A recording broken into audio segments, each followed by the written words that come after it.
I don't know if you've noticed, but there's a presidential election coming up. One of the big kerfuffles during the convention week was that the Democrats didn't have God in their platform. They'd taken, well, it wasn't God, the God language. They'd put God language in, then they took it out. They got a lot of flack. They put it back in. I'm going to talk to you today about why they had to put it back in. As the Paradox Players piece said, in politics, God has to be sprinkled all over everything like ketchup. It's very important to the voters that the candidates believe in God. Not too much, but just enough in kind of a vague way.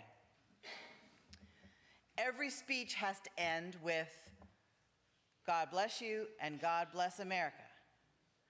And I don't really hear them saying, God bless the USA, God bless America, so I think they're including South America. I'm not sure.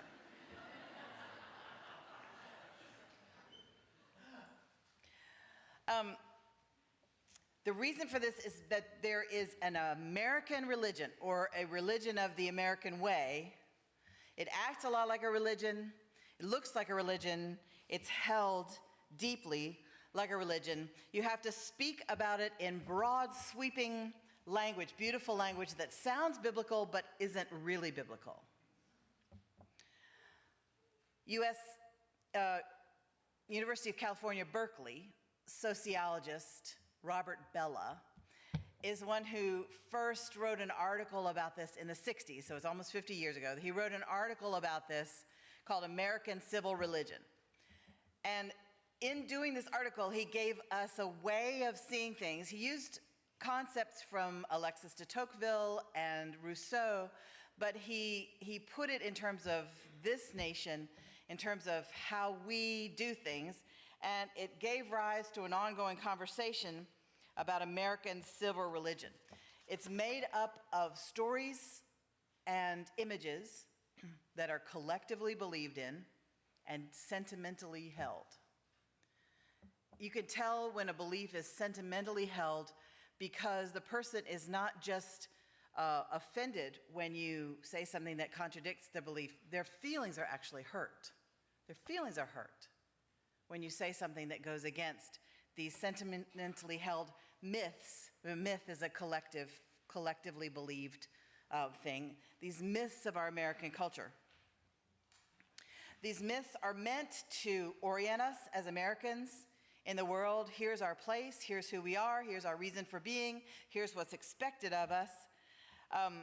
If you say anything that goes against the tenets of the American way, which I imagine one or two of you have said in your lifetime, you can tell that you've violated the tenets because the temperature in the room drops about 10 degrees. And people act as if you've committed a faux pas. Some people will come at you directly about it, and other people will just pretend you've had a really bad haircut, and they will ignore you till it grows back. There's no particular church or institution involved in this religion of the American way. Many Protestant churches feed it by having an American flag in the sanctuary and a Christian flag in the sanctuary together.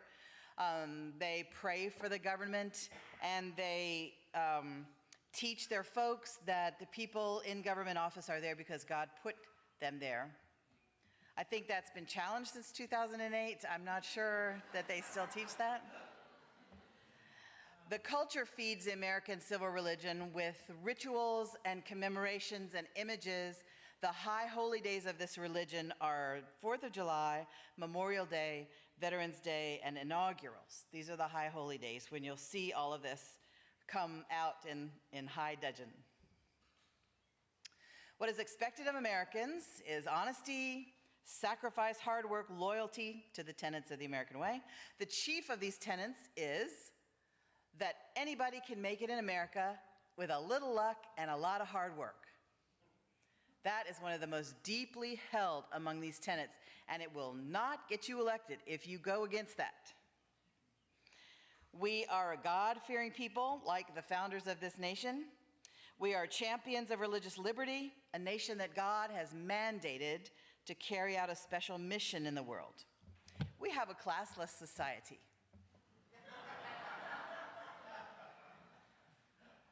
Capitalism is God's favorite economic plan. Anyone can strike it rich. Our way of life is the best. America is God's chosen and blessed nation, the new Israel. If you will look at the somewhat uncomfortable picture on the front of your bulletin, you will see a depiction of Rabbi Jesus looking kind of like Chuck Norris, holding an American flag. Now, try to imagine this picture with Jesus holding the Canadian flag, or Somali flag, or the flag from Nepal.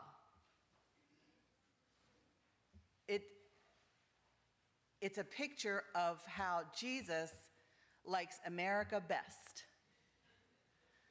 This is a tenet of American civil religion.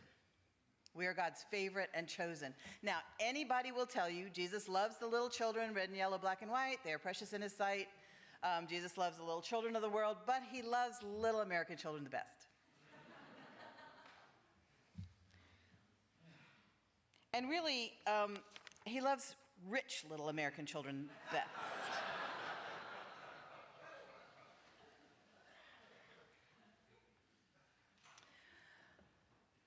There's a largely unspoken tenet of American civil religion, which comes directly from the English Puritans, and that is that God shows his blessing on a person by making them healthy and wealthy. This is not in the Bible. This is just in the heads of the Puritans. This is how you can tell if you're blessed by God, and so therefore, if you get sick, or if you are poor, you are somehow, by correlation, unblessed, unfavored. This is why American politics continually struggles with helping the poor and punishing the poor. It's in our DNA, this American civil religion.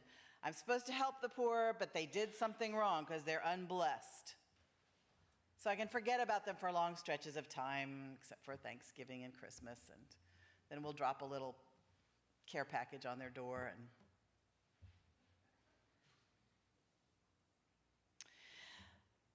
I think it'll be interesting to see how this view shifts of wealth making you blessed as it sinks into the American consciousness that the enormous global reserves of oil are under Muslim countries. Are they now God's favorite? Is it a test? How can we keep our civil religion faced with the reality of the world? Oh, we're going to do it. I know we can. I have absolutely no doubt, but it's going to take some gymnastics and some denial. One way in which the Occupy movement is irritating to everyone is that it keeps holding up this mirror to our society, which eats away at the American way like acid, in that it says, there's the 1% and then there's the 99%, and no matter how hard some people work, they're not going to be part of the 1%. That goes against the American way. Pulling yourself up by your bootstraps, they're pointing out that corporations receive public assistance, that banks have been bailed out, that people are falling, the banks are too big to fail. It's causing resentment. It's starting to cause resentment, not revolution, because we have the lottery. The lottery is the opiate of the masses, in my opinion, because everybody wants to protect the rich because you're going to be there one day when you win the lottery. So you don't want to take any privileges from the rich people because you are a temporarily embarrassed millionaire till you hit it. When a candidate is out of touch with average people, We want our candidates, we want our candidates to believe in God, but not too much. And we want them to have money, but not too much. And we want them to be regular people, but not too, kind of special, regular, kind of special, but regular. And so they can lose big points by seeming out of touch with the regular people. I don't know if you remember when George Herbert Walker Bush was portrayed as being, I'm hearkening back to a safer candidate to talk about, was portrayed as being too rich, too out of touch. They said he was amazed when he went in the grocery store that there were scanners. He just was amazed. That turns out to be a hoax. Snopes.com says it's not true. But he lost a lot of points when that story came out. People expect you to be a regular person, only not really. So you're going to hear civil religion preached over and over and over again until our election. Some people in their speeches will describe the view of justice that probably nobody will describe the biblical view of justice. That trickle-down economics is wicked and will send you to hell. That was the story of the beggar at the gate who got the crumbs from the rich man's table, and he went to heaven, the rich man went to hell. That's a whole nother sermon. But the biblical view of justice, that every 7 years, everyone's debts should be forgiven completely. Wouldn't that be nice? Oh, student loan holders.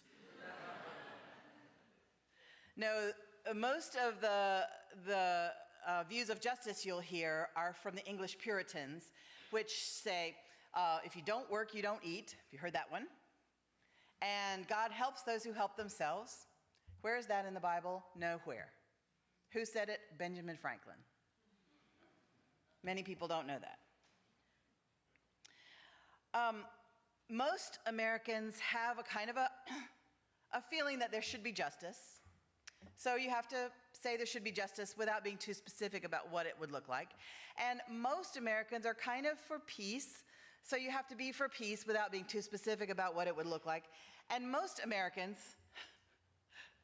90% of Americans, according to this study, said that they wish there were fewer hungry people in the world. 90%. 90. What are those other 10% of the people wishing? Doesn't it make you pause? Or are they like, I think there are about enough, just the right amount of hungry people in the world?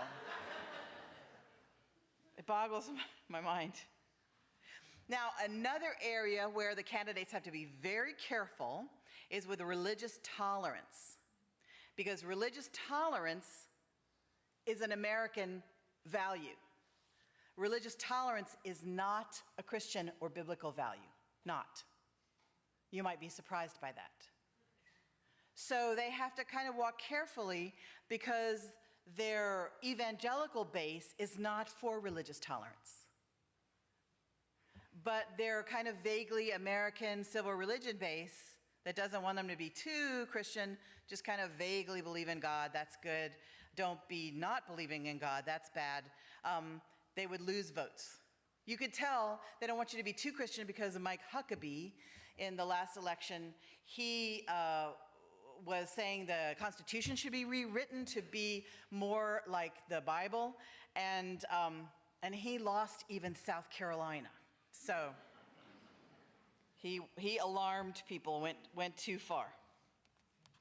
So most of them will stick to saying vague things like our way is the best way, other people would be better off if they did things the way we do.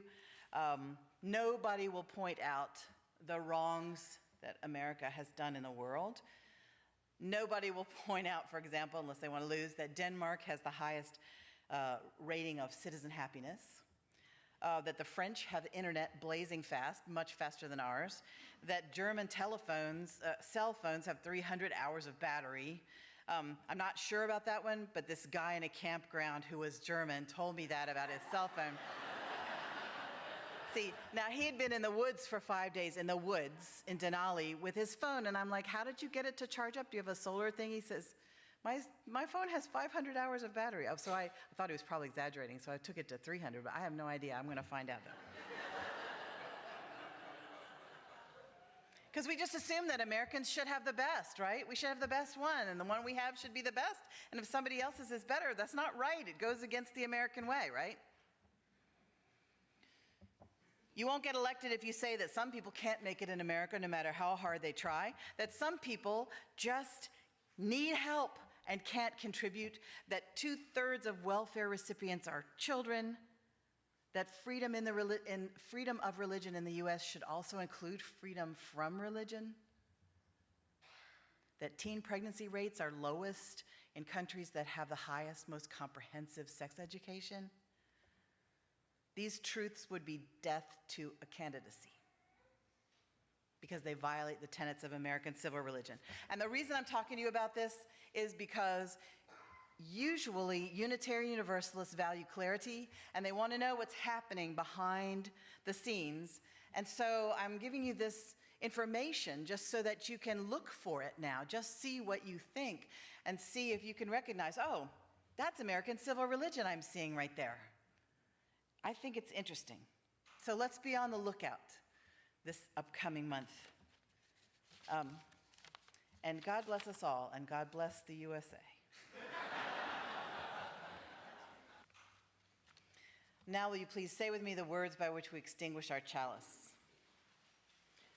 We extinguish this flame, but not the light of truth, the warmth of community, or the fire of commitment. These we hold in our hearts until we are together again. My friends, there are times that our lives feel completely out of control. There are times when we feel alone. There are times when everything falls apart, and I want to tell you, it's temporary. Also, the times when everything seems wonderful and everything is coming together is also temporary. We do our best. We help each other. The lone wild bird in lofty flight is still with thee, nor leaves thy sight. And I am thine, I rest in thee. Great Spirit, come and rest in me. Go in peace.